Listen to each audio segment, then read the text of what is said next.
100 hedge funds created in the last year that are interested in trading digital currency, and we have hundreds more reaching out to us, looking from traditional hedge funds, sovereign wealth funds, family offices. Seems like everybody is interested in digital currency these days. Certainly the interest is there. Brian, what are you giving these institutional clients that they otherwise didn't have access to? Obviously, you could kind of be snarky about it, say the whole point of Bitcoin is to remove the risk of intermediaries, but how does it work?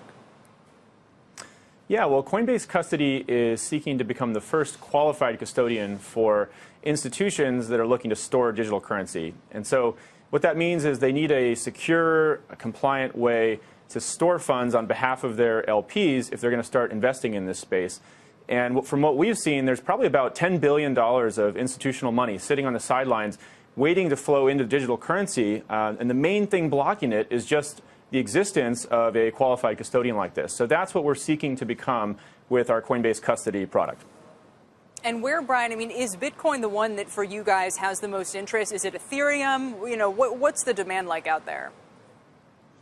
Well, you know, everything started with Bitcoin really about 5 years ago here, but it's now turned out to be that there's dozens of these digital currencies. Actually, I think there's about 50 to 100 now with a market cap over 100 million. So it's almost becoming like stock market 2.0, if you want to think of it that way. And you know, the ones that are most exciting to us that we have on the platform today are Bitcoin, Ethereum, and Litecoin. But there's many more that are going to be added to the platform in 2018. And I think this is going to be a really exciting space for all kinds of institutional investors to make money.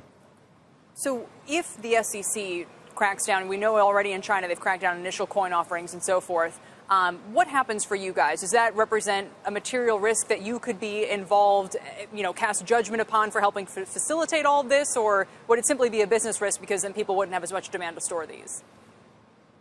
Yeah, so we've stayed out of adding any ICOs on the platform to date just because of that regulatory uncertainty.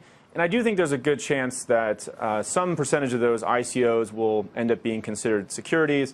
You know, the head of the SEC has said as much. And so we're approaching that area very cautiously. Whenever we decide to add a new asset onto the platform, you know, we really look at a number of factors. And we released our GDAX new asset trading policy just a few weeks ago that gives some more insight into how we do this. But we look at things like what the regulatory risk is. We do some diligence on the team. We do a security audit of the coin, what the customer demand is. And we consider all of those factors before adding it to the platform. So we're really looking to provide a safe place where customers can have assets that they trust and participate in this market.